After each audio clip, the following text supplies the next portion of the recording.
नींद नहीं आता है।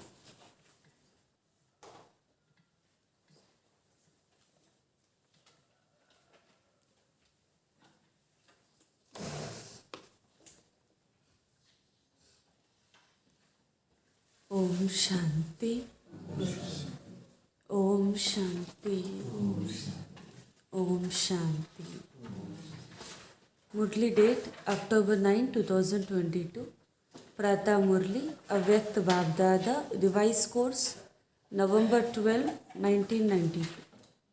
November 12, 1992। भविष्य विश्व राज्य का आधार संगम युग का स्वराज्य। भविष्य विश्व राज्य का आधार संगम युग का ಸ್ವರಾಜ್ಯ। ಭವಿಷ್ಯ ವಿಶ್ವ ರಾಜ್ಯದ ಆಧಾರವಾಗಿದೆ ಸಂಗಮ ಯುಗದ ಸ್ವರಾಜ್ಯ। आज विश्व रचता बाप दादा अपने सर्व स्वराज्य अधिकारी बच्चों को देख रहे हैं। इस वर्तमान संगम युग के स्वराज्य अधिकारी और भविष्य में विश्व राज्य अधिकारी बनते हो, क्योंकि स्वराज्य से ही विश्व के राज्य का अधिकार प्राप्त करते हैं।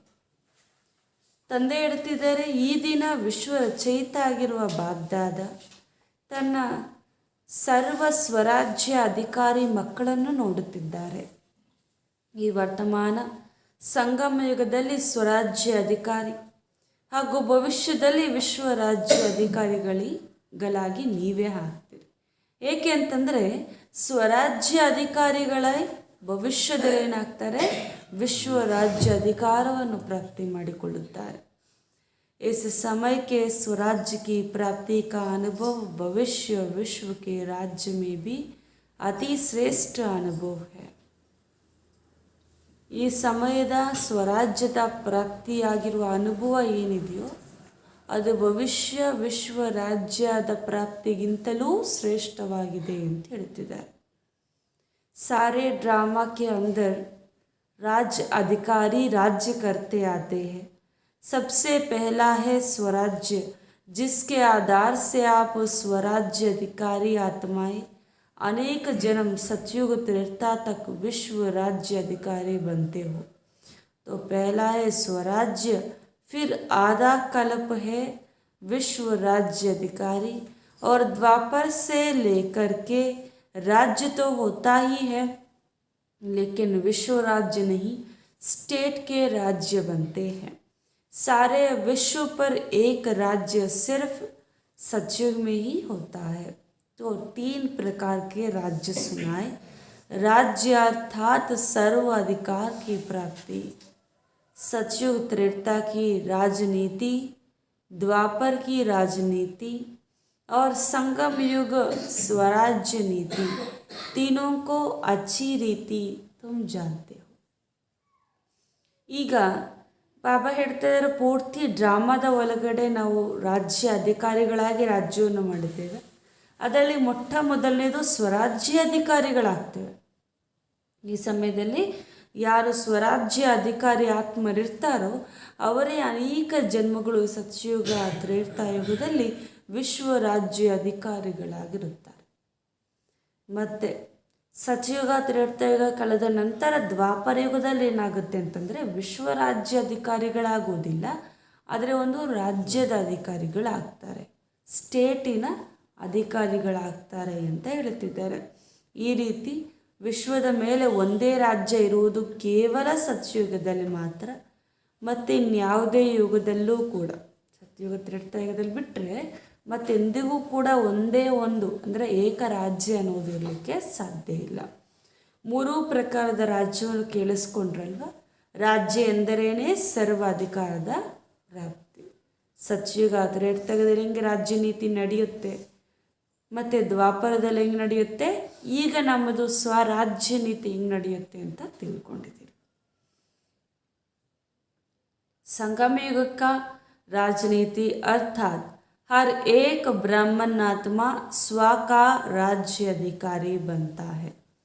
हर एक राजयोगी है, सभी राजयोगी हो, या प्रजायोगी हो। ಸಂಗಮ ಯುಗದಲ್ಲಿ ರಾಜನೀತಿ ಅಂದ್ರೇ ಒಂದೇ ಒಂದು ಬ್ರಾಹ್ಮಣಾತ್ಮ ತನ್ನ ಸ್ವರಾಜ್ಯ ಅಧಿಕಾರಿಗಳಾಗಿ ಇರುವುದು. ಪ್ರತಿಯೊಬ್ಬರೂ ಕೂಡ ರಾಜಯೋಗಿಗಳೇ ಅಲ್ವಾ ಅಂತ ಕೇಳ್ತಿದ್ದಾರಲ್ವಾ. ರಾಜಯೋಗಿಗಳ ಪ್ರಜಾಯೋಗಿಗಳ? चांदनी, आप राज्य अधिकारी हो या प्रजा अधिकारी हो? राज्य अधिकारी ना। स्वराज्य अधिकारी आत्माओं की विशेष नीति है। जैसे राजा अपने सेवा के साथियों को, प्रजा को जैसे जो ऑर्डर करते हैं उस ऑर्डर से उसी नीति प्रमाण साथी व प्रजा कार्य करते हैं। ऐसे आप स्वराज्य अधिकारी आत्माएं अपनी योग की शक्ति द्वारा हर कर्मेंद्रियों को जैसे ऑर्डर करती हो वैसे हर कर्मेंद्रिय पर ऑर्डर के अंदर चलती हैं। ना सिर्फ स्थूल शरीर की सर्व कर्मेंद्रियां लेकिन मन बुद्धि संस्कार भी आप राज्य अधिकारी आत्माओं के डायरेक्शन प्रमाण चलते हैं। जब चाहो जैसे चाहो वैसे मन अर्थात संकल्प शक्ति को वहाँ स्थित कर सकते हो। अर्थात मन बुद्धि के भी राज्य अधिकारी हो गए। संस्कार के वश नहीं लेकिन संस्कार को अपने वश कर श्रेष्ठ नीति से कार्य में लगाते हो। श्रेष्ठ संस्कार प्रमाण संबंध संपर्क में आते हो। ತಂದೆ ಹೇಳ್ತಿದ್ದಾರೆ, ಈಗ ಪ್ರತಿಯೊಂದು ಕೂಡ ನಾವು ಸ್ವರಾಜ್ಯ ಅಧಿಕಾರಿಗಳು ಅಂತಂದರೆ, ಇವಾಗ ಒಂದು ರಾಜ ಇದ್ದಾನೆ ಅಂತಂದರೆ ಆ ರಾಜನ ಜೊತೆಯಲ್ಲಿರುವಂಥವರು ಅಥವಾ ಅವನ ಸೇವಕರು ಅಥವಾ ಅವನ ಪ್ರಜೆಗಳು ಅವನು ಯಾವ ನೀತಿಯನ್ನು ಮಾಡಿರುತ್ತಾನೋ ಅಥವಾ ನಿಯಮವನ್ನು ಮಾಡಿರುತ್ತಾನೋ ಆ ನಿಯಮದ ಪ್ರಮಾಣವೇ ಅಲ್ಲಿರುವಂಥವರು ಪಾಲನೆಯನ್ನು ಮಾಡಬೇಕಾಗತ್ತೆ. ಆವಾಗ ಅವರನ್ನು ಒಂದು ರಾಜ್ಯ ಅಧಿಕಾರಿ ಅಂತ ಹೇಳಲಾಗುತ್ತೆ. ಅದೇ ರೀತಿ ನಾವು ಕೂಡ ಯಾವುದಕ್ಕೆ ರಾಜ? ಸ್ವಯಮೇ ರಾಜ ಆಗಿದ್ದೇವೆ ಕರ್ಮೇಂದ್ರಿಯಗಳಿಗೆ. ಆದ್ದರಿಂದ ಪ್ರತಿಯೊಂದು ಕೂಡ ನಮ್ಮ ಮಾತು ಯಾವಾಗ ಬೇಕೆಂದರೆ ಹೆಂಗೆ ಬೇಕೆಂದರೆ ಅದು ಪಾಲನೆ ಮಾಡಬೇಕಾಗತ್ತೆ. ಇವಾಗ ಮನಸ್ಸು ಎಂದರೆ ಸಂಕಲ್ಪ, ಯಾವ ಸ್ಥಿತಿಯಲ್ಲಿ ಬೇಕೆಂದರೆ ಎಷ್ಟು ಸಮಯ ಬೇಕೆಂದರೆ ಅಷ್ಟು ಸಮಯ ಅದನ್ನು ಆ ಸ್ಥಿತಿಯಲ್ಲಿ ಸ್ಥಿತ ಮಾಡಬೇಕು ಅಂತ ಹೇಳ್ತಿದ್ದಾರೆ. ಸಂಸ್ಕಾರಕ್ಕೆ ವಶ ಆಗಬಾರದು. ಸಂಸ್ಕಾರವನ್ನು ಕೂಡ ಶ್ರೇಷ್ಠ ನೀತಿಯ ಪ್ರಮಾಣವಾಗಿ ಕರ್ಮದಲ್ಲಿ ತರಬೇಕು. ಶ್ರೇಷ್ಠ ಸಂಸ್ಕಾರ ಇದೆ ಅಂತಂದರೆ ಸಂಬಂಧ ಸಂಪರ್ಕವೂ ಕೂಡ ನಮ್ಮದು ಶ್ರೇಷ್ಠವಾಗಿಬಿಡತ್ತೆ. ಅದಕ್ಕೋಸ್ಕರ ಸ್ವರಾಜ್ಯದ ನೀತಿ ಮನ ಬುದ್ಧಿ ಸಂಸ್ಕಾರ ಹಾಗೂ ಸರ್ವ ಕರ್ಮೇಂದ್ರಿಯಗಳ ಮೇಲೆ ಸ್ವ ಅಂದರೆ ಆತ್ಮ ಅಧಿಕಾರಿಯಾಗಿರುತ್ತೆ. ಎಲ್ಲ ಕರ್ಮೇಂದ್ರಿಯಗಳು ಕೂಡ ಇವರ ಅಂಡರಲ್ಲಿರುತ್ತೆ. ಒಂದು ವೇಳೆ ಯಾವುದೇ ಕರ್ಮೇಂದ್ರಿಯ ಮೋಸ ಮಾಡ್ತು ಅಂತಂದರೆ ಅವರು ಸಂಪೂರ್ಣ ಸ್ವರಾಜ್ಯ ಅಧಿಕಾರಿಗಳೆಂದು ಕರೆಸಿಕೊಳ್ಳಲಾಗುವುದಿಲ್ಲ. अगर कोई कर्मेंद्रिय कभी आंख धोखा देती है, कभी बोल धोखा देता है, वाणी अर्थात मुख धोखा देता है, संस्कार अपने कंट्रोल में नहीं रहता है, तो उसको स्वराज्य अधिकारी नहीं कहेंगे. उनको कहेंगे स्वराज्य अधिकारी के पुरुषार्थी. अधिकारी नहीं लेकिन पुरुषार्थी. वास्तव में राज्य अधिकारी आत्मा को स्वप्न में भी कोई कर्मेंद्रिय व मन बुद्धि संस्कार धोखा नहीं दे सकते, क्योंकि अधिकारी है. अधिकारी कभी अधीन नहीं हो सकता. अधीन है तो अधिकारी बनने के पुरुषार्थी है. तो अपने से पूछो, पुरुषार्थी हो या अधिकारी हो? अधिकारी बन गए या बन रहे हैं तो स्वराज्य का रूहानी नशा क्या अनुभव कराता है? क्या बन जाते हो बेफिक्र बादशाह बेगमपुर के बादशाह? ಈಗ ನೀವೆಲ್ಲರೂ ಕೂಡ ಎಲ್ಲ ಕರ್ಮೇಂದ್ರಿಯಗಳನ್ನು ನೀವು ಕಂಟ್ರೋಲ್ ಇಟ್ಕೊಂಡಿದ್ದೀರಿ ಅಂದರೆ ಸ್ವರಾಜ್ಯಾಧಿಕಾರಿ. ಒಂದು ವೇಳೆ ಕೆಲವೊಮ್ಮೆ ಕಣ್ಣು ಮೋಸ ಮಾಡುತ್ತೆ, ಕೆಲವೊಮ್ಮೆ ಮಾತು ಮೋಸ ಮಾಡುತ್ತೆ, ಕೆಲವೊಮ್ಮೆ ಸಂಸ್ಕಾರ ನಿಮ್ಮ ಕಂಟ್ರೋಲಲ್ಲಿ ಬರ್ತಿಲ್ಲ ಅಂತಂದರೆ ನೀವು ಸ್ವರಾಜ್ಯಾಧಿಕಾರಿಗಳು ಎಂದು ಕರೆಸಿಕೊಳ್ಳಲಾಗುವುದಿಲ್ಲ ಅಂತ ಹೇಳುತ್ತಿದ್ದಾರೆ. ಸ್ವರಾಜ್ಯಾಧಿಕಾರಿ ಅಂದ್ರೇ ಸಂಪೂರ್ಣ ಎಲ್ಲದರ ಮೇಲೆಯೂ ಕೂಡ ಅವ್ರಿಗೇನಿರುತ್ತೆ, ಕಂಟ್ರೋಲ್ ಇರುತ್ತೆ ಅಂತ ಹೇಳ್ತಿದ್ದಾರೆ. ಒಂದು ವೇಳೆ ಈ ರೀತಿ ಸ್ವರಾಜ್ಯಾಧಿಕಾರಿಗಳಾಗಿಲ್ಲ, ಇನ್ನೂ ಏನಾದರೂ ಒಂದು ಮೋಸ ಮಾಡ್ತಾನೆ ಇದೆ ಅಂತಂದರೆ ಸ್ವರಾಜ್ಯ ಅಧಿಕಾರಿಯ ಪುರುಷಾರ್ಥಿ ಎಂದು ನಿಮ್ಮನ್ನು ಹೇಳಲಾಗುತ್ತೆ. ಇಲ್ಲಿ ನೀವು ಅಧಿಕಾರಿಗಳಾಗುವುದಿಲ್ಲ, ಆದರೆ ಅದರ ಬದಲಾಗಿ ಏನಾಗ್ತೀರಿ, ಪುರುಷಾರ್ಥಿಗಳಾಗ್ತೀರಾ ಅಂತ ಹೇಳ್ತಿದ್ದಾರೆ. ಇದಕ್ಕೆ ಈಗ ನೀವು ನೋಡ್ಕೊಳ್ಳಿ, ವಾಸ್ತವದಲ್ಲಿ ಹೇಳಬೇಕಂದ್ರೆ ಸ್ವರಾಜ್ಯ ಅಧಿಕಾರಿ ಆತ್ಮನಿಗೆ ಸ್ವಪ್ನದಲ್ಲೂ ಕರ್ಮೇಂದ್ರಿಯಗಳು ಅಂದರೆ ಮನಸ್ಸು, ಬುದ್ಧಿ, ಸಂಸ್ಕಾರ ಮೋಸ ಮಾಡಲು ಸಾಧ್ಯ. ಅದಕ್ಕೆ ಚೆಕ್ ಮಾಡಿ, ನಾನು ಈ ರೀತಿ ರಾಜನಾಗಿದ್ದೇನೋ ಅಥವಾ ಪ್ರಜಾ ಆಗಿದ್ದೇನೋ, ಅಂದರೆ ಪುರುಷಾರ್ಥಿ ಆಗಿದ್ದೇನೋ ಅಧಿಕಾರಿಯಾಗಿದ್ದೇನೋ ಅಂತ. ಸ್ವರಾಜ್ಯ ಅಧಿಕಾರಿ ಆತ್ಮಿಕ ನಶೆ ಕೂಡ ನಮಗದು ಅನುಭವ ಆಗ್ತಾ ಇರಬೇಕು. ಯಾಕೆ ಏನು ಅಂತ ಪ್ರಶ್ನೆ ಬರಬಾರದು, ನಿಶ್ಚಿಂತ ಚಕ್ರವರ್ತಿಗಳಾಗಿರಬೇಕು ಅಂತ ಹೇಳ್ತಿದ್ದಾರೆ. सबसे बड़े ते बड़ा बादशाह है बेफिक्र बादशाह और सबसे बड़े ते बड़ा राज्य है बेगमपुर का राज्य. बेगमपुर का राज्य अधिकारी के आगे यह विश्व का राज्य कुछ भी नहीं है. यह बेगमपुर के राज्य का अधिकार अति श्रेष्ठ और सुखमय है ही बेगम. तो बेगमपुर का अनुभव है ना, या कभी कभी नीचे आ जाते हो, सदा रूहानी नशे में बेगमपुर के बादशाह है. इस अधिकार में रहो, नीचे नहीं आओ. देखो आजकल में राज्य में भी अगर कोई कुर्सी पर है तो उसका अधिकार है, और कल कुर्सी से उतर आता तो अधिकार रहता है नहीं, साधारण बन जाते हैं. ಈಗ ಬಾಬಾ ಹೇಳ್ತಿದ್ದಾರೆ, ಅತಿ ದೊಡ್ಡ ಸಿಂಹಾಸನ ಇರಬೇಕಂದ್ರೆ ನಿಶ್ಚಿಂತ ಚಕ್ರವರ್ತಿಯಾಗಿರುವ ಸಿಂಹಾಸನ. ಮತ್ತು ರಾಜ್ಯ ಅಂತ ಕೇಳಿದ್ರೆ ನಿಶ್ಚಿಂತವಾಗಿರುವಂಥ ರಾಜ್ಯವೇ, ಯಾವುದೇ ಚಿಂತೆ ಇಲ್ಲದೆ ಇರುವಂಥ ರಾಜ್ಯ. ಇಂಥ ರಾಜ್ಯ ನೀವು ಮಾಡಿದ್ದೀರಲ್ವಾ, ಅನುಭವಿನೇ ಅಲ್ವಾ, ಇದರ ಆತ್ಮಿಕ ನಶೆ ನಿಮ್ಗೆ ಇದೆಯಲ್ವಾ ಅಂತ ಹೇಳ್ತಿದ್ದಾರೆ. ಈ ರೀತಿ ನೀವು ಅಧಿಕಾರಿಗಳಾಗಿದ್ದರೆ ನೀವು ಕೆಳಗಡೆ ಎಂದೂ ಬರುವುದಿಲ್ಲ. ಉದಾಹರಣೆಗೆ ಹೊರಗಡೆ ಯಾರಾದರೂ ಕೂಡ ಒಂದು ಪದವಿಯಲ್ಲಿ ಕುಳಿತಿದ್ದಾರಂದರೆ ಅವ್ರಿಗೆ ಪೂರ್ತಿ ಪವರ್ಸ್ ಇರುತ್ತೆ. ನಾಳೆ ಆ ಪದವಿಯಿಂದ ಇಳಿದು ಬಿಟ್ರು ಅಂತಂದರೆ ಶಕ್ತಿ ಇರುತ್ತೆ, ಅವರಿಗೆ ಇರುವುದಿಲ್ಲ ಅಂತ ಹೇಳ್ತಿದ್ದಾರೆ. ಅದೇ ರೀತಿ ನೀವು ಕೂಡ ಇವತ್ತು ಅಥವಾ ಈ ಕ್ಷಣ ನಾವು ಸ್ವರಾಜ್ಯ ಅಧಿಕಾರಿಗಳಾಗಿದ್ದೀವಿ ಅಂದರೆ ಇದರ ಮೇಲೆ ನಮಗೆ ಶಕ್ತಿ ಇರುತ್ತೆ. ಅದರ ಬದಲಾಗಿ ನಾವು ನಮ್ಮನ್ನು ರಾಜ ಅಂತ ಮರೆತು ಹೋಗ್ಬಿಟ್ವಿ ಅಂತಂದರೆ ನಮಗೆ ಯಾವುದೇ ಶಕ್ತಿ ಅನ್ನೋದು ಉಳಿಯುವುದಿಲ್ಲ. तो सदा तख्तशीन रहो, रूहानी नशे में रहो. आप भी स्वराज्य अधिकारी में नशे में रहते हो ना, अकाल तख्त नशीन रहते हो. सभी के पास तख्त है. अकाल तख्त वह अमृतसर वाला अकाल तख्त नहीं, यह अकाल तख्त है. यह अकाल तख्त सभी के पास है.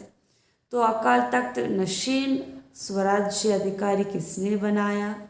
बाप ने हर एक ब्राह्मण बच्चे को तख्त नशीन राज्य बना दिया है.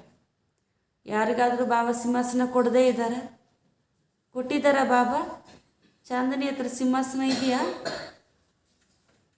ಮಮ್ಮಿ ಪಾಸ್ ಬಾಬಾ ಹೇಳ್ತಿದ್ದಾರೆ ಪ್ರತಿಯೊಬ್ಬರೂ ಕೂಡ ಬಾಬಾ ಅದೇ ಇಲ್ಲದೆ ಸ್ವರಾಜ್ಯದ ಸಿಂಹಾಸನವನ್ನು ಕೊಟ್ಟುಬಿಟ್ಟಿದ್ದಾರೆ ಬಾಬಾ. ಯಾರೊಬ್ಬರು ಕೂಡ ಇಲ್ಲ ಅಂತಲ್ಲ. ಅಕಾಲ ತಖ್ತ ಸಿಂಹಾಸನ ಏನು ಅಮೃತ್ಸರದಲ್ಲಿ ಇದೆಯಲ್ವಾ, ಅದೆಲ್ಲ ನಾನು ಹೇಳ್ತಿರೋದು. ಈ ಭ್ರುಕುಟಿಯ ಮಧ್ಯದಲ್ಲಿರುವಂತಹ ಸಿಂಹಾಸನ ಏನಿದೆ ಇದು ಪ್ರತಿಯೊಬ್ಬರು ಕೂಡ ನೀಡಿದ್ದಾರೆ ತಂದೆ.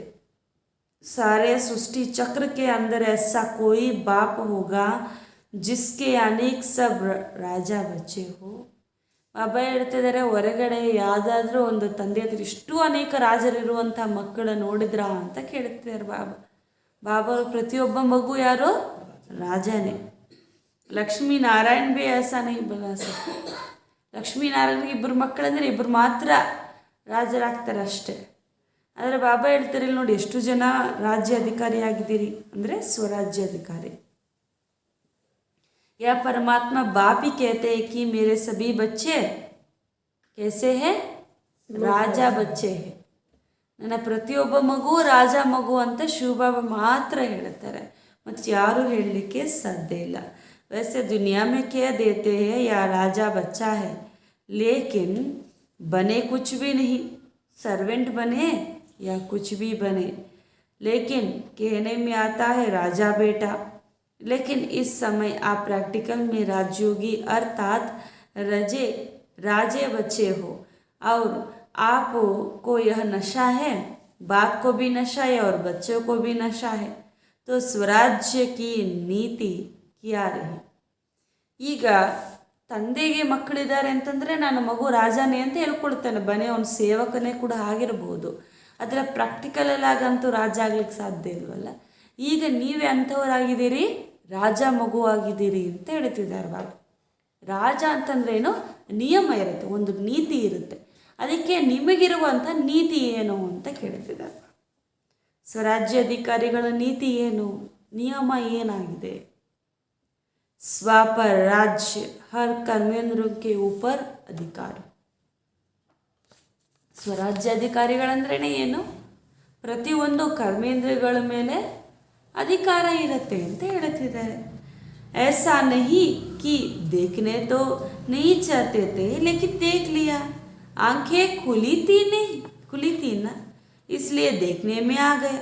कान को दरवाज़ा नहीं है इसलिए कान में बात पड़ गई, लेकिन दो कान हैं, अगर ऐसी बात सुन भी ली तो निकाल देने की भी रास्ता है. इसलिए इस भारत में ही विशेष यह चित्र बापू की याद बना हुआ है. बुरा ना देखो, बुरा ना सुनो, बुरा ना बोलो. ಮಕ್ಕಳೆಷ್ಟು ಚತುರರು ಅಂತಂದರೆ ಬಾಬಾ ಹೇಳ್ತಿದ್ದಾರೆ, ಸ್ವರಾಜ್ಯ ಅಧಿಕಾರಿಗಳೇ ಬಾಬಾ, ಆದರೆ ನಾನು ನೋಡಬೇಕಂತ ಅಂದ್ಕೊಂಡಿಲ್ಲ, ಆದರೆ ನೋಡಿಬಿಟ್ಟೆ. ಏಕೆಂದರೆ ಕಣ್ಣು ತೆಗೆದೇ ಇತ್ತಲ್ವ, ಕಿವಿಗೇನು ಬಾಗಿಲಿಲ್ವಲ್ಲ, ಅದಕ್ಕೋಸ್ಕರ ಮಾತು ಕಿವಿ ಒಳಗಡೆ ಬೀತು ಅಂತ ಹೇಳಿಬಿಡ್ತಾರಂತೆ. ಹೀಗೆ ಬಾಬಾ ಹೇಳ್ತಾರೆ, ಮಕ್ಕಳೇ ನೀವು ಸ್ವರಾಜ್ಯ ಅಧಿಕಾರಿಗಳಂದರೆ ನಿಮ್ಗೆ ಎರಡೂ ಕಿವಿಗಳನ್ನು ಕೊಟ್ಟಿದ್ದೀನಲ್ವ, ಒಂದು ಕಿವಿಯಲ್ಲಿ ಹಂಗೆ ಹಿಂಗೆ ಮಾತು ಏನಾದರೂ ಬಿದ್ದರೂ ಏನು ಮಾಡಬೇಕು, ಇನ್ನೊಂದು ಕಿವಿನ ತೆಗೆದು ಹಾಕಬೇಕು ಅಂತ ಅದರ ಅರ್ಥ.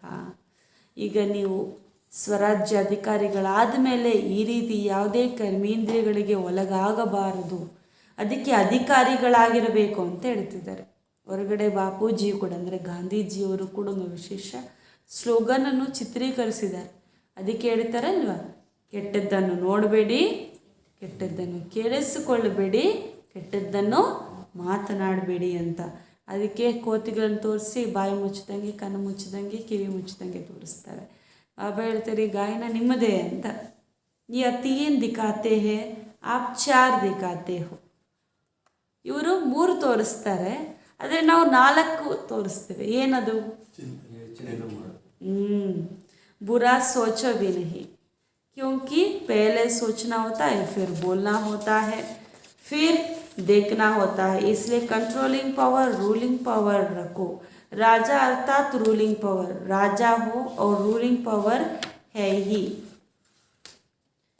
नहीं तो राजा कौन मानेंगे?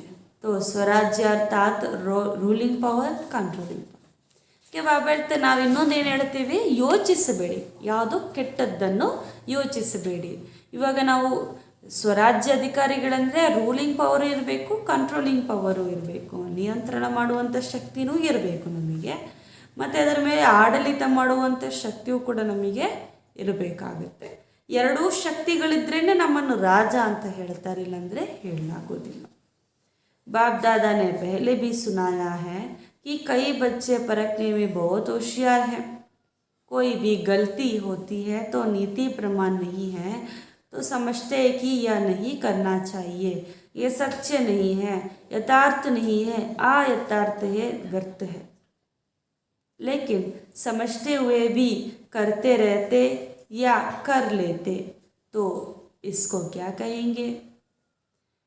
ಆದರೆ ಬಾಬಾ ಹೇಳ್ತಾರೆ, ಜಾಸ್ತಿ ಮಕ್ಕಳು ಏನಿದ್ದಾರೆ ಅವರೆಲ್ಲರೂ ಕೂಡ ಪರಿಶೀಲನೆ ಮಾಡುವಂಥ ಶಕ್ತಿ ತುಂಬ ಚೆನ್ನಾಗಿದೆ ಅಂತ ಹೇಳ್ತಿದ್ದಾರೆ ಬಾಬಾ. ಇದು ನಾನು ಪರಿಶೀಲನೆ ಮಾಡುವಂಥ ಶಕ್ತಿ ಅಕ್ಕ ಮಿಕ್ಕಿಂದಿ ಅರ್ಥ ಮಾಡ್ತೀನಿ. ಬಾಬಾ ಹೇಳ್ತಿದ್ದಾರೆ, ಪರಿಶೀಲನೆ ಮಾಡುವಂಥ ಶಕ್ತಿ ಅವರಿಗೆ ಪೂರ್ತಿಯಾಗಿರುತ್ತದೆ. ಇದು ಮಾಡಬಾರದಾಗಿತ್ತು, ಇದು ಸತ್ಯ ಅಲ್ಲ, ಇದು ಯಥಾರ್ಥ ಅಲ್ಲ, ಇದು ವ್ಯರ್ಥ ಅಂತ ಗೊತ್ತಾಗುತ್ತೆ. ಆದರೆ ಗೊತ್ತು ಮಾಡ್ಕೊಳ್ತಾ ಇದ್ದಾರೆ, ಆದರೆ ಅದನ್ನು ಕರ್ಮದಲ್ಲಿ ತರುತ್ತಿಲ್ಲ. ಜಾಸ್ತಿ ಏನಾಗ್ತಿದೆ ತಿಳ್ಕೊಳ್ತಿದ್ದೀರಿ ಅಷ್ಟೇ, ಇದು ಮಾಡಬಾರದು, ಇದು ಅಯಥಾರ್ಥ ಅಂತಾದರೆ ಮಾಡಿಬಿಡ್ತಾ ಇದ್ದೀರಿ. ಇದಕ್ಕೆ ಏನಂತ ಹೇಳಲಾಗುತ್ತೆ? ಇದಕ್ಕೇನಂತ ಹೇಳಲಾಗುತ್ತೆ? ಕೌನ್ಸಿ ಪವರ್ ಕಿ ಕಮಿ ಹೇ? ಯಾವ ಶಕ್ತಿಯ ಕೊರತೆ ಇರುವಂಥ ಕಾರಣ ನಿಮಗೆ ಗೊತ್ತಿದ್ರೂ ಮಾಡ್ಲಿಕ್ಕೆ ಆಗ್ತಿಲ್ಲ? ಕಂಟ್ರೋಲಿಂಗ್ ಪವರ್ ಕಿ, ನಿಯಂತ್ರಣೆ ಮಾಡುವಂಥ ಶಕ್ತಿ ಅಥವಾ ಅದನ್ನು ಆಡಳಿತದಲ್ಲಿರುವಂಥ ಶಕ್ತಿ ಏನಿದೆ, ಕಂಟ್ರೋಲಿಂಗ್ ಪವರೇ ನಮ್ಮಲ್ಲಿ ಇರ್ತಿಲ್ಲ ಅಂತ ಹೇಳ್ತಿದ್ದಾರೆ. जैसे आजकल कार चलाते हैं, देख भी रहे हैं कि एक्सीडेंट होने की संभावना है, ब्रेक लगाने की कोशिश करते लेकिन ब्रेक लगे ही नहीं तो ज़रूर एक्सीडेंट होगा. ब्रेक है लेकिन पावरफुल नहीं है और यहाँ के बजाय वहाँ लग गई तो भी क्या होगा? इतना समय तो परवश होंगे ना, चाहते हुए भी कर नहीं पाते, ब्रेक लगा नहीं सकते या ब्रेक पावरफुल ना होने के कारण ठीक लग नहीं सकती.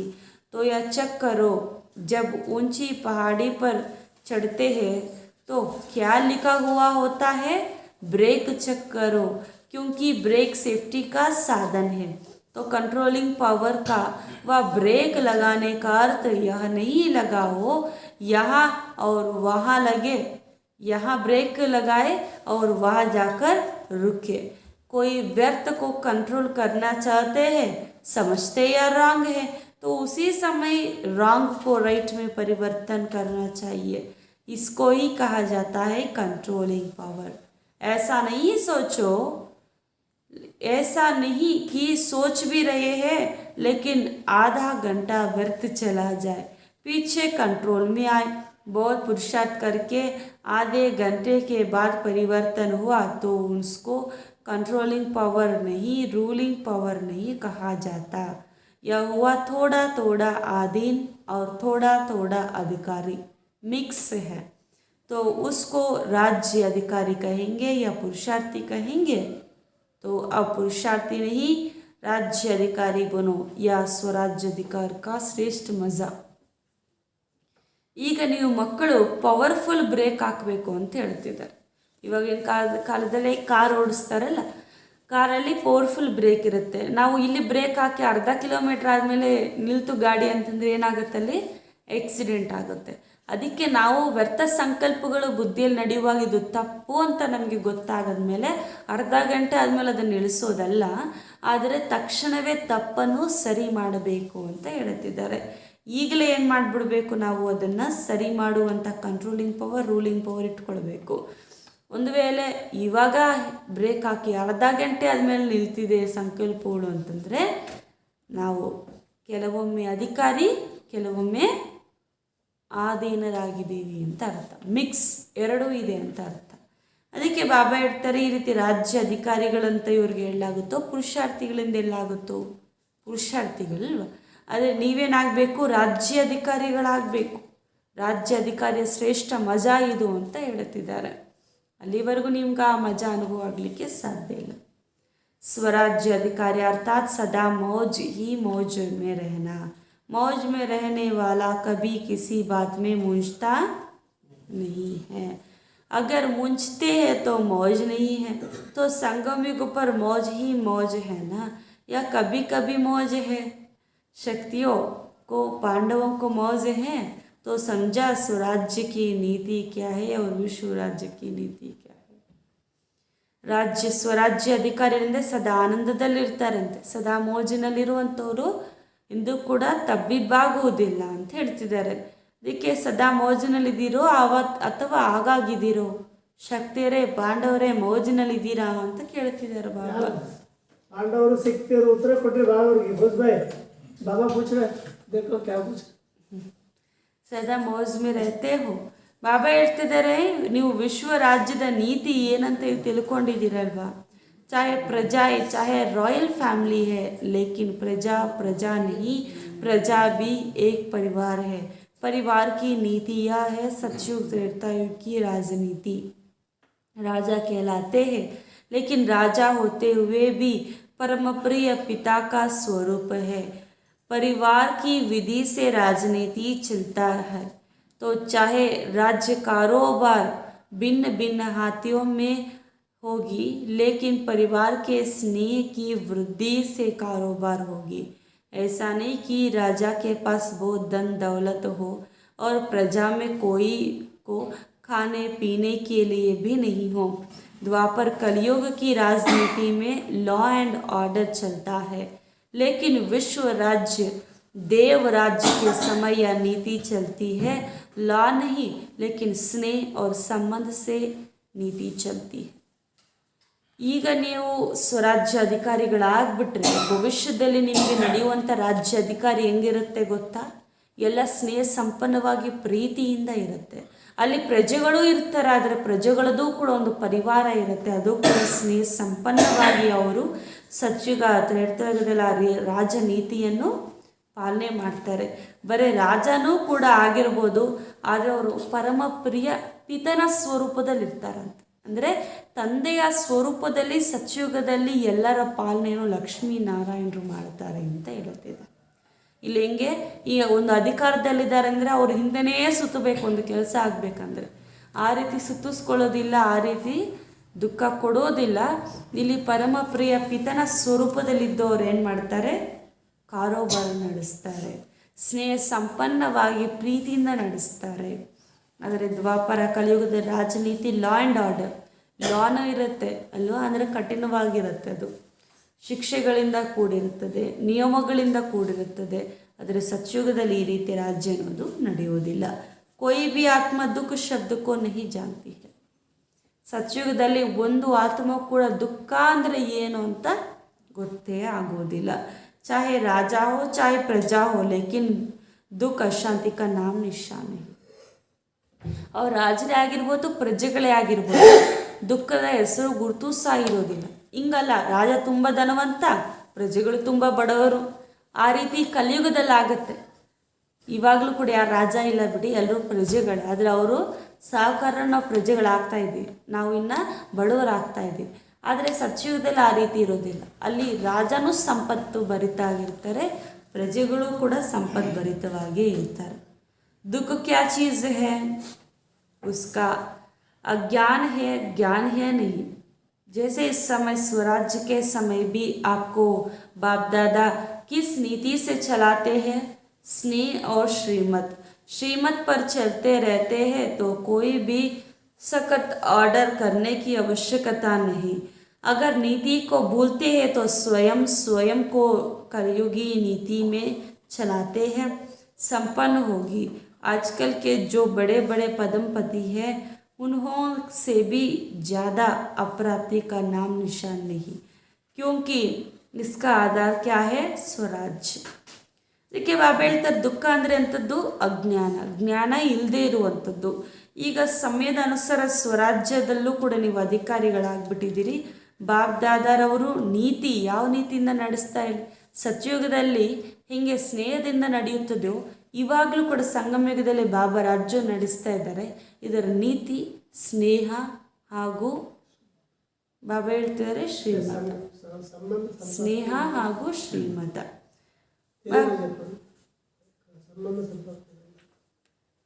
అంటే బాబా చెప్తున్నారు, సత్యయుగం ఉన్నటువంటి రాజ్య దర్బారు కూడా ఎలా ఉంటుందంటే స్నేహంతో ఉంటుంది అని అంటున్నారు, ప్రేమతో ఉంటుంది.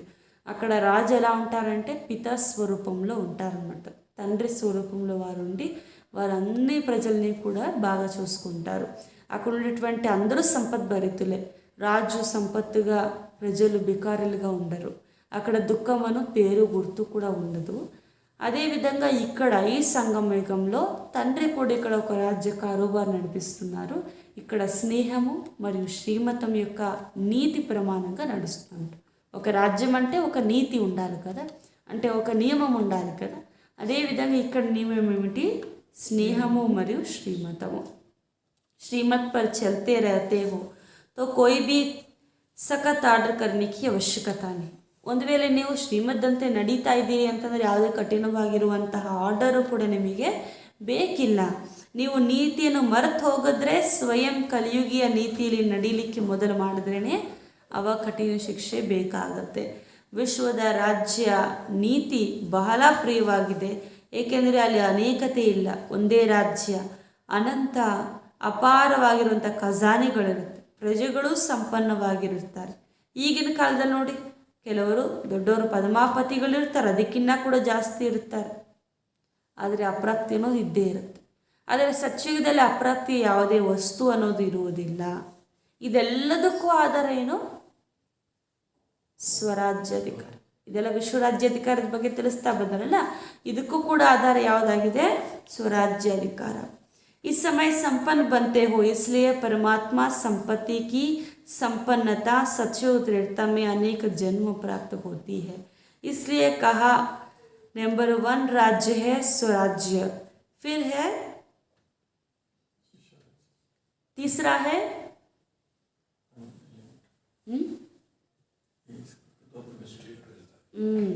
द्वापर कलयुग का अलग अलग स्टेट का राज्य. या राज्य को तो अच्छी तरह जानते हो, वर्णन करने की आवश्यकता नहीं. ಬಾಬಾ ಫಸ್ಟ್ ಸ್ವರಾಜ್ಯದ ಬಗ್ಗೆ ತಿಳಿಸಿದ್ರು, ನೆಕ್ಸ್ಟ್ ವಿಶ್ವರಾಜ್ಯದ ಬಗ್ಗೆ ತಿಳಿಸಿದ್ರು. ಮೂರನೇದು ಯಾವುದು? ರಾಜ್ಯ ಅಧಿಕಾರ. ಇದ್ರ ಬಗ್ಗೆ ನಾನು ಏನೋ ನಿಮ್ಗೆ ತಿಳಿಸ್ಬೇಕಾಗಿಲ್ಲ, ಯಾಕಂದರೆ ನಮಗೆಲ್ಲ ಗೊತ್ತೇ ಇದೆಯಲ್ವ ಹೆಂಗೆಲ್ಲ ಇದ್ರ ರಾಜ್ಯ ನಡೆಯುತ್ತೆ ಅಂತ. ತೋ ಸದಾ ಕಿಸ್ ನಶೆ ಮೇ ರಹನಾ ಹೈ. ಆದ್ದರಿಂದ ಈ ಮೂರೂ ರಾಜ್ಯ ಅಧಿಕಾರಿಗಳಲ್ಲಿ ಸದಾ ಯಾವ ನಶೆಯಲ್ಲಿ ಇರಬೇಕು ಅಂತ ಕೇಳಿದ್ರು. स्वराज्य हमारा जन्म सिद्ध अधिकार है. किस जन्म का? स्वराज्य ನಮ್ಮ ಜನ್ಮ ಸಿದ್ಧ ಅಧಿಕಾರ ಅಲ್ವಾ? ಯಾವ ಜನ್ಮ ಅಧಿಕಾರ ಅದು? ब्राह्मण जन्म का. बाप बच्चे ने जन्मते ही स्वराज्य की तिलक हर ब्राह्मण आत्मा को लगाया. तिलकदारी होना, तिलक है स्मृति का. तिलक भी है, तख्त भी है और ताज भी है. ताजदारी होना. कौन सा ताज है? विश्व कल्याण का ताज. विश्व कल्याणकारी होना. प्योरिटी का ताज और विश्व कल्याण का ताज डबल ताज है. प्योरिटी का ताज और लाइट का ताज और विश्व कल्याण का ताज सेवा का ताज. ಈಗ ನೀವು ಬ್ರಾಹ್ಮಣ ಮಕ್ಕಳಾಗ್ಬಿಟ್ಟಿದ್ದೀರಿ ಅಥವಾ ಬ್ರಹ್ಮ ತಂದೆಯಿಂದ ಸ್ವರಾಜ್ಯದ ತಿಲಕವನ್ನು ಇಟ್ಕೊಂಡಿದ್ದೀರಿ ಅಂತಂದರೆ ಆ ತಿಲಕದ ಸ್ಮೃತಿ ಇರಬೇಕು. ತಿಲಕ, ಸಿಂಹಾಸನ, ಕಿರೀಟ. ಅದಕ್ಕೋಸ್ಕರ ನೀವು ಕಿರೀಟಧಾರಿಗಳು ಕೂಡ ಆಗಿಬಿಟ್ಟಿದ್ರಲ್ಲ. ಯಾವ ಕಿರೀಟ ಇದೆ ಈ ಸಮಯದಲ್ಲಿ ನಮಗೆ? ಬ್ರಾಹ್ಮಣ ಜನ್ಮದಲ್ಲಿ ಯಾವ ಕಿರೀಟ ಇದೆ? ವಿಶ್ವ ಕಲ್ಯಾಣದ ಕಿರೀಟ ಇದೆ ಅಂತ ಹೇಳ್ತಿದ್ದಾರೆ ಬಾಬಾ. ಪವಿತ್ರತೆಯ ಕಿರೀಟವೂ ಇದೆ, ವಿಶ್ವ ಕಲ್ಯಾಣದ ಕಿರೀಟವೂ ಕೂಡ ಭವಿಷ್ಯದಲ್ಲಿ ಇರುತ್ತೆ ಅಂತ ಹೇಳ್ತಿದ್ದಾರೆ ಬಾಬಾ. ಆದರೆ ಇವಾಗಿರೋದೇನು? ವಿಶ್ವ ಕಲ್ಯಾಣದ ಕಿರೀಟ ಅಂದರೆ ಏನು? ಸೇವೆಯ ಕಿರೀಟ ಅಂತ ಹೇಳ್ತಿದ್ದಾರೆ ಬಾಬಾ. विश्व सेवादारी होना, ऐसा नहीं कि स्टेट की सेवादारी समझो, हम गुजरात के हैं, हम राजस्थान के हैं, हम दिल्ली के सेवादारी हैं. नहीं, विश्व सेवादारी. ನೀವೆಂಥ ಸೇವಾದಾರಿಗಳು? ಕರ್ನಾಟಕ ಸೇವಾದಾರಿಗಳ? ನವಂಬರ್ಗೆ ಹೋಗ್ತೀವಲ್ವ ಕರ್ನಾಟಕ ಸೇವಾದಾರಿ ಅಂತ. ಹಂಗಂತೇಳಿ ಕೇವಲ ಒಂದೇ ಒಂದು ಸೇವಾದಾರಿಗಳಲ್ಲ, ನಾವು ವಿಶ್ವ ಸೇವಾದಾರಿಗಳು ಅಂತ ಹೇಳ್ತಿದ್ದಾರೆ. ಆ ಗ್ರೂಪಲ್ಲಿ ಹೋಗೋದ್ರಿಂದ ಹೆಸರಷ್ಟೇ, ಆದರೆ ನಾವು ಕೇವಲ ಕರ್ನಾಟಕದ ಸೇವೆ ಅಲ್ಲ, ವಿಶ್ವದ ಸೇವೆಯನ್ನು ಮಾಡಬೇಕಾಗಿದೆ. ಕಹಾ ಭೀ ರೆಹತೆ ಹೇ ಲೇಕಿನ್ ವೃತ್ತಿ ದೃಷ್ಟಿ ಬೇಹದ್ ಕಿ. ನಾವು ಎಲ್ಲೇ ಇದ್ದರೂ ಕೂಡ ನಮ್ಮ ವೃತ್ತಿ ದೃಷ್ಟಿ ಹೆಂಗಿರಬೇಕು? ಬೇಹದ್ದಾಗಿರಬೇಕು. अगर विश्व सेवादारी नहीं बनेंगे तो ना स्वराज्य ना विश्व राज्य, फिर द्वापर कलयुग में स्टेट का राजा बनना पड़ेगा. ಇವಾಗ ಒಂದು ವೇಳೆ ನಿಮ್ಮಲ್ಲಿ ಆ ಬೇಹದ್ದಿನ ವೃತ್ತಿ ದೃಷ್ಟಿ ಇಲ್ಲ ಅಂದ್ಕೊಳ್ಳಿ, ನೀವೊಂದು ಇವಾಗ ಸ್ವರಾಜ್ಯಾಧಿಕಾರಿಗಳು ಆಗ್ಲಿಕ್ಕೆ ಸಾಧ್ಯ ಇಲ್ಲ, ಭವಿಷ್ಯದಲ್ಲಿ ವಿಶ್ವರಾಜ್ಯಾಧಿಕಾರಿಗಳು ಆಗ್ಲಿಕ್ಕೆ ಸಾಧ್ಯ ಇಲ್ಲ. ಲಾಸ್ಟಲ್ಲಿ ಎಲ್ಲೋ ದ್ವಾಪರಯುಗದಲ್ಲೋ ಕಲಿಯುಗದಲ್ಲೋ ನಾವು ಹೋಗಿ ಒಂದು ರಾಜ್ಯದ ಅಧಿಕಾರಿ ಆಗಬೇಕಾಗತ್ತೆ. ಅದು ಹದ್ದಾಯ್ತಲ್ವ? ಯಾಕಂದರೆ ನಾವೀಗ ವೃತ್ತಿ ದೃಷ್ಟಿಯಲ್ಲಿ ಹದ್ದಿಟ್ಕೊಂಡ್ಬಿಟ್ರೆ ಅಧಿಕಾರವೂ ಕೂಡ ನಮಗೆ ಹದ್ದಿಂದೇ ಸಿಗುತ್ತೆ ಅಂತ ಹೇಳ್ತಿದ್ದಾರೆ. लेकिन विश्व राज्य अधिकारी के लिए सदा अपना ताज, तिलक और तख्त सदा इस स्थिति में रहो. शरीर में तख्त पर नहीं बैठना, लेकिन बुद्धि द्वारा स्मृति की सीट में सेट रहना. स्थिति में स्थित होना, यही तख्त पर बैठना है. जो सदैव बैठ सकते हैं, शरीर से तो कितना घंटे बैठेंगे, थक जाएंगे, लेकिन बुद्धि द्वारा स्थिति में स्थित रहना या तख्तशीन होगा. ಇವಾಗ ಸಿಂಹಾಸನ ಅಧಿಕಾರಿಗಳಂತ ಹೇಳ್ಬಿಟ್ಟು ನಾವು ಯಾವುದೊಂದು ಚೇರ್ ಮೇಲೆ ಕೂತ್ಕೊಳ್ಳೋದು, ಸಿಂಹಾಸನ ಕೂತ್ಕೊಳ್ಳೋದಲ್ಲ. ಎಷ್ಟೊತ್ತು ಕೂತ್ಕೊಳ್ತೀರಿ ನೀವು?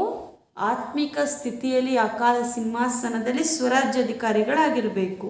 ಈ ಸ್ಮೃತಿಯ ತಿಲಕ ಸದಾ ನಿಮಗಿರಬೇಕು ಅಂತ ಹೇಳ್ತಿದ್ದಾರೆ ಬಾಬಾ. ಆವಾಗ ನೀವೇನಾಗಲಿಕ್ಕೆ ಸಾಧ್ಯ? ಈ ಸ್ಮೃತಿಯಿಂದ ನೀವು ಸಿಂಹಾಸನಧಾರಿಗಳಾಗ್ಬಿಡ್ತೀರಿ ಅಂತ ಹೇಳ್ತಿದ್ದಾರೆ ಬಾಬಾ. ಬುದ್ಧಿಯಿಂದ ಯಾವ ಸ್ಥಿತಿಯಲ್ಲಿ ಬೇಕಾದರೆ ಆ ಸ್ಥಿತಿಯಲ್ಲಿ ಸ್ಥಿತರಾಗೋದೇ ಸಿಂಹಾಸನಾಧಿಕಾರಿಗಳಾಗೋದು. ಸ್ವರಾಜ್ಯದ ನಶೆ ನಿರಂತರ ಇರಬೇಕು ಅಂತ ಹೇಳ್ತಿದ್ದಾರೆ. समझा क्या करना है? पुरुषार्थी नहीं लेकिन अधिकारी बनना है.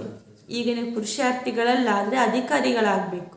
सभी मिलन मनाया है ना, सभी बाग बाग कर आते हैं परमात्मा का मिलन मनाने के लिए. तो मिलन के मेले में आए हो ना, या मेला लगता है या भीड़ लगता है. ಈಗ ಬಾಬಾ ಹೇಳ್ತಾರೆ, ನೀವೆಲ್ಲರೂ ಕೂಡ ಓಡೋಡಿ ಬರ್ತೀರಲ್ಲ ಪರಮಾತ್ಮನ ಜೊತೆ ಮಿಲನ ಮಾಡಲಿಕ್ಕೆ. ಈಗ ಮಿಲನ ಆಯ್ತಲ್ವಾ, ಮಿಲನ ಅಂತ ಅನಿಸುತ್ತಾ ಅಥವಾ ಇದೊಂದು ಗುಂಪು ಅಂತ ಅನಿಸುತ್ತಾ ನಿಮಗೆ ಅಂತ ಹೇಳ್ತಿದ್ದಾರೆ. ಏನು ಅನಿಸುತ್ತೆ? ಆರಾಮ ಹೇನಾ, ಆರಾಮಾಗಿದೆಯಲ್ವಾ, ಆರಾಮ್ ಸೆ ರೆಹನಾ, ಖಾನ ಚಲನ ಸಬ್ ಆರಾಮ್ ಸೆ ಹೇನಾ. ಮಧುಬನಕ್ಕೆ ಹೋದಾಗ ಏನಾದರೂ ಚಿಂತೆ ಇರುತ್ತೆ, ಏನಾದರೂ ಕಷ್ಟ ಇರುತ್ತೆ, ಆರಾಮಾಗಿ ತಿಂತೀವಿ, ಆರಾಮಾಗಿ ಓಡಾಡ್ತೀವಿ, ಆರಾಮಾಗಿರ್ತೀವಿ. फिर भी बहुत लकी हो, उन मेलों के माफिक मिट्टी में तो नहीं रहे हुए हैं. फिर भी यहाँ खटिया तो मिली हुई है, बिस्तर मिली हुई है. वह मेले में तो नहीं नहाओ तो भी मिट्टी में, रहो भी मिट्टी में, खाओ भी तो मिट्टी के साथ. यहाँ बच्चे आते हैं, अपने घर में नशे रहते हैं ना, बाप भी खुश और बच्चे भी खुश. हॉल में पीछे बैठने वाले सबसे आगे है, क्योंकि बाप दादा की नज़र लास्ट तक होती है. ನೋಡಿ, ತಂದೆ ಹೇಳ್ತಿದ್ದಾರೆ, ಹೊರಗಡೆ ಮೇಳ ಮಾಡಲಿಕ್ಕೆ ಹೋಗ್ತಾರಲ್ಲ, ಎಷ್ಟು ಕಷ್ಟ ನೋಡಿ. ಅಲ್ಲಿ ತಿನ್ನೋದು ಮಣ್ಣಲ್ಲೇ, ಇರುವುದು ಮಣ್ಣಲ್ಲೇ, ಮಲಗೋದು ಮಣ್ಣಲ್ಲೇ. ಆದರೆ ಮಧುಬನಕ್ಕೆ ಹೋದಾಗ ನಮಗೆ ಕಾಟ್ ಕೊಡ್ತಾರೆ, ಬೆಡ್ ಕೊಡ್ತಾರೆ, ಎಷ್ಟು ಆರಾಮಾಗಿ ನೀವು ಇರ್ತೀರಿ, ಎಷ್ಟು ಆರಾಮಾಗಿ ಒಳ್ಳೆ ಭೋಜನವನ್ನು ತಿಂತೀರಿ. ಅಲ್ಲೆಲ್ಲ ಮಣ್ಣೇ ಇರುತ್ತೆ, ಮಣ್ಣು ಮಿಕ್ಸ್ ಆಗಿರುತ್ತಲ್ಲ ಊಟದಲ್ಲೆಲ್ಲ. ಆದರೆ ಇಲ್ಲಿ ಏನಿದೆ, ಎಷ್ಟು ಶುದ್ಧವಾಗಿರುತ್ತೆ, ಎಲ್ಲ ಎಷ್ಟು ಚೆನ್ನಾಗಿರುತ್ತೆ. ಈ ನಶೆಯಲ್ಲಿ ನೀವು ಇರಬೇಕು. ತಂದೆಯ ಖುಷು, ಅವಾಗ ನೀವು ಮಕ್ಕಳು ಕೂಡ ಖುಷಿಯಾಗ್ಬಿಡ್ತೀರಿ. ಈ ಹಾಲಲ್ಲಿ ಕೂಡ್ತಿರೋ, ಹಿಂದೆ ಕೂಡ್ತಿರೋರ ಮೇಲೂ ಕೂಡ ತಂದೆ ಕಣ್ಣು ಹೋಗುತ್ತಂತೆ. ಅದಕ್ಕೆ ನೀವೆಲ್ಲರೂ ಕೂಡ ಲಕ್ಕಿ ಆಗಿದ್ದೀರಿ ಅಂತ ಹೇಳ್ತಿದ್ದಾರೆ ಬಾಬಾ. अच्छा, सर्व स्वराज्य अधिकारी बेफिक्र बादशाह बच्चों को, सर्व विश्व राज्य अधिकारी अनेक जन्म संपूर्ण संपन्न रहने वाली आत्माओं को, सदा तिलक ताज और तख्तशीन अधिकारी बच्चों को, सदा बेहद की सेवा के उमंग उत्साह में रहने वाले विशेष बच्चों को, देश विदेश के सर्व संपन्न सम्मुख अनुभव करने वाले बच्चों को बाप दादा का पद्मगुण प्यार है. सर्व स्वराज्याधिकारी निश्चिंत ಮಕ್ಕಳಿಗೆ, ಸರ್ವ ವಿಶ್ವ ರಾಜ್ಯಾಧಿಕಾರಿ ಅನೇಕ ಜನ್ಮಗಳಿಂದ ಸಂಪೂರ್ಣ ಸಂಪನ್ನ ಆಗಿರುವ ಆತ್ಮರಿಗೆ, ಸದಾ ತಿಲಕ, ಕಿರೀಟ, ಸಿಂಹಾಸನದ ಅಧಿಕಾರಿ ಮಕ್ಕಳಿಗೆ, ಬೇಹದ್ದಿನ ಸೇವೆಯಲ್ಲಿ ಉಮಂಗ ಉತ್ಸಾಹದಲ್ಲಿರುವಂಥ ಮಕ್ಕಳಿಗೆ, ದೇಶ ವಿದೇಶದಲ್ಲಿರುವಂಥ ಸರ್ವ ಸಮ್ಮುಖದ ಮಕ್ಕಳಿಗೆ ಬಾಪ್ ದಾದಾರವರ ಪದ್ಮದಷ್ಟು ನೆನಪು ಪ್ರೀತಿ. साथ साथ सर्व के स्नेह के पात्र का भी रिस्पॉन्स दे रहे हैं. विदेश और देश दोनों अपने अपने विधि प्रमाण स्व के पुरुषार्थी में सिद्धि को प्राप्त कर रहे हैं और सेवा में भी सदा आगे बढ़ने के उत्साह में लगे हुए हैं. इसलिए हर एक किसी भी कोने में रहने वाले हो, लेकिन उनकी याद, सेवा समाचार, प्यार के पत्र, स्थिति के उमंग उत्साह का समाचार सब प्राप्त हुआ है. और बाप दादा सभी बच्चों को बहुत बहुत बहुत नाम सहित हर एक की बहुत विशेषताएं सहित याद प्यार दे रहे हैं. और सदा इसी याद प्यार की पालना से पल रहते रहो, उड़ रहे हो और उड़ते उड़ते मंजिल पर पहुंच ही जाना है. वह या कहे कि पहुंच जाए पहुंच हुए ही है. तो याद प्यार और नमस्ते. ಈಗ ಬಾಬಾ ಹೇಳ್ತಾರೆ, ದೇಶ ವಿದೇಶದಲ್ಲಿರುವಂತಹ ಸ್ವಪುರುಷಾರ್ಥಿಯಿಂದ ಸಿದ್ಧಿಯನ್ನು ಪಡೆದುಕೊಳ್ಳುವಂತಹ ಸೇವೆಯಲ್ಲಿ ಉಮ್ಮಂಗ ಉತ್ಸಾಹದಲ್ಲಿ ಮುಂದೆ ಹೋಗುವಂಥ ಮಕ್ಕಳು ನೀವಾಗಿದ್ದೀರಿ. ನೆನಪು ಪ್ರೀತಿಯನ್ನು ಕೂಡ ತಿಳಿಸ್ತಿದ್ದಾರೆ. ಯಾರೆಲ್ಲರೂ ಕೂಡ ತಂದೆ ನೆನಪು ತರಿಸ್ತಾರೋ, ತಂದೆಗೆ ನೆನಪು ಪ್ರೀತಿಯನ್ನು ಹೇಳುತ್ತಾರೋ, ಸೇವೆಯ ಸಮಾಚಾರವನ್ನು ತಿಳಿಸ್ತಾರೋ, ಪ್ರೀತಿಯ ಪತ್ರವನ್ನು ಬರೀತಾರೋ, ಸ್ಥಿತಿಯಲ್ಲಿ ಉಮ್ಮಂಗ ಉತ್ಸಾಹದ ಸಮಾಚಾರವನ್ನು ಹೇಳುತ್ತಾರೋ ಎಲ್ಲ ಅವರಿಗೆ ಪ್ರಾಪ್ತಿಯಾಗ್ಬಿಡುತ್ತೆ. ಆ ರೀತಿ ಮಾಡಿರುವಂಥ ಪ್ರತಿಯೊಬ್ಬೊಬ್ಬ ಮಗುವಿಗೆ ಹೆಸರು ಸಹಿತ ಬಹಳ ಬಹಳ ಬಹಳ ನೆನಪು ಪ್ರೀತಿ ಹಾಗೂ ನಮಸ್ತೆ. ಇದೇ ರೀತಿ ಪ್ರೀತಿಯಿಂದ ನೆನಪಿನಿಂದ ಪಾಲನೆ ಪಡೀತಾ ಇರಿ. ಉನ್ನತ ಗುರಿಯನ್ನು ಹೋಗಿ ಮುಟ್ಟಿ ಅಂತ ಹೇಳ್ತೀವಿ. ಮುಟ್ಟಿದ್ದೀರೋ ಮುಟ್ತಾ ಇದ್ದೀರೋ ಅಂತ ಕೇಳ್ತಿದ್ದಾರೆ ಬಾಬಾ. ಗುರಿಯನ್ನು ಮುಟ್ಟಿಬಿಟ್ಟಿದ್ದೀವ? ಅದಕ್ಕೆ ಬಾಬಾ ಹೇಳ್ತಾರೆ ಇಂಥ ಮಕ್ಕಳಿಗೆ ನೆನಪು ಪ್ರೀತಿ ಹಾಗೂ ನಮಸ್ತೆ ಅಂತ. ನಾವು ಹೇಳೋಣ, रूहानी बाप को रूहानी बच्चों की याद प्यार और गुड मॉर्निंग और नमस्ते नमस्ते नमस्ते। आज का वरदान मास्टर सर्वशक्तिमान की स्मृति द्वारा, मास्टर सर्वशक्तिमान की स्मृति द्वारा सर्व हलचलों को मर्ज करने वाले, मास्टर सर्वशक्तिमान की स्मृति द्वारा सर्व हलचलों को मर्ज करने वाले अचल अडोल भव। मास्टर सर्वशक्तिವಂತನ ಸ್ಮೃತಿಯ ಮುಖಾಂತರ ಸರ್ವ ಏರುಪೇರನ್ನು ಮರ್ಜ್ ಮಾಡುವಂತಹ अचल अडोल भव। स्पष्टीकरण, जैसे शरीर का ऑक्यूपेशन इमर्ज रहता है, ऐसे ब्राह्मण जीवन का ऑक्यूपेशन इमर्ज रहे और उसका हर कर्म में नशा हो तो सर्व हलचलों से मर्ज हो जाएंगे और आप सदा अचल अडोल रहेंगे। मास्टर सर्वशक्तिमान की स्मृति सदा इमर्ज है तो कोई भी कमजोरी हलचल में ला नहीं सकती, क्योंकि वे हर शक्ति को समय पर कार्य में लगा सकते हैं। उनके पास कंट्रोलिंग पावर रहती है, इसलिए संकल्प और कर्म दोनों समान होता है। ಸ್ಪಷ್ಟೀಕರಣದಲ್ಲಿ ಏನು ತಿಳಿಸ್ತಿದ್ದಾರೆ ಅಂದರೆ, ಶರೀರದ ಆಕ್ಯುಪೇಷನ್ ಸದಾ ಇಮರ್ಜ್ ಆಗಿರುತ್ತಲ್ವ, ಅದೇ ರೀತಿ ನಾವು ಇದು ಮಾಡ್ತಾ ಇದ್ದೀವಿ ಅಂತ ನೆನಪಿರುತ್ತೆ. ಅದೇ ರೀತಿ ಬ್ರಾಹ್ಮಣ ಜೀವನದ ಆಕ್ಯುಪೇಷನ್ ಅಂದರೆ ನಮ್ಮ ಕರ್ತವ್ಯವೂ ಕೂಡ ಇಮರ್ಜ್ ಆಗಿರಬೇಕು. ಪ್ರತಿಯೊಂದು ಕರ್ಮದಲ್ಲೂ ನಶೆ ಇರಬೇಕು. ಅವಾಗೆಲ್ಲ ಏರುಪೇರಿನಿಂದ ದೂರ ಆಗಿಬಿಡ್ತೇವೆ, ಅಚಲ ಅಡೋಲರಾಗಿರ್ತೇವೆ. ಮಾಸ್ಟರ್ ಸರ್ವಶಕ್ತಿವಂತನ ಸ್ಮೃತಿ ಇಮರ್ಜ್ ಆಗಿದ್ದಾಗ ಎಲ್ಲ ಬಲಹೀನತೆಗಳು ಗೊಂದಲದಿಂದ ದೂರ ಆಗಿಬಿಡ್ತೇವೆ. ಪ್ರತಿಯೊಂದು ಸಮಯ ಕೂಡ ಶಕ್ತಿ ಸ್ವರೂಪರಾಗಿ ನಾವು ಕಾರ್ಯವನ್ನು ಮಾಡ್ತೇವೆ. ಅವಾಗ ಕಂಟ್ರೋಲಿಂಗ್ ಪವರಿಂದ ಮಾಡ್ತೀವಿ. ಅದರಿಂದ ಸಂಕಲ್ಪ ಕರ್ಮ ಎರಡೂ ಬ್ಯಾಲೆನ್ಸ್ ಆಗ್ತದೆ. ಕಂಟ್ರೋಲಿಂಗ್ ಪವರ್ ಇಲ್ಲ ಅಂದರೆ ಇಂಬ್ಯಾಲೆನ್ಸ್ ಆಗುತ್ತೆ. स्लोगन, नाजुक परिस्थितियों में घबराने के बजाय उसके पीछे पाठ पढ़कर स्वयं को परिपक्व बना लो। उससे पाठ पढ़कर स्वयं को परिपक्व बना लो। ಸೂಕ್ಷ್ಮ ಪರಿಸ್ಥಿತಿಗಳಿಂದ ಗಾಬರಿಯಾಗುವುದರ ಬದಲಾಗಿ, ಸೂಕ್ಷ್ಮ ಪರಿಸ್ಥಿತಿಗಳಿಗೆ ಗಾಬರಿಯಾಗುವ ಬದಲಾಗಿ ಅದರಿಂದ ಪಾಠವನ್ನು ಕಲಿತು ಸ್ವಯಂ ಪರಿಪಕ್ವರಾಗಿ.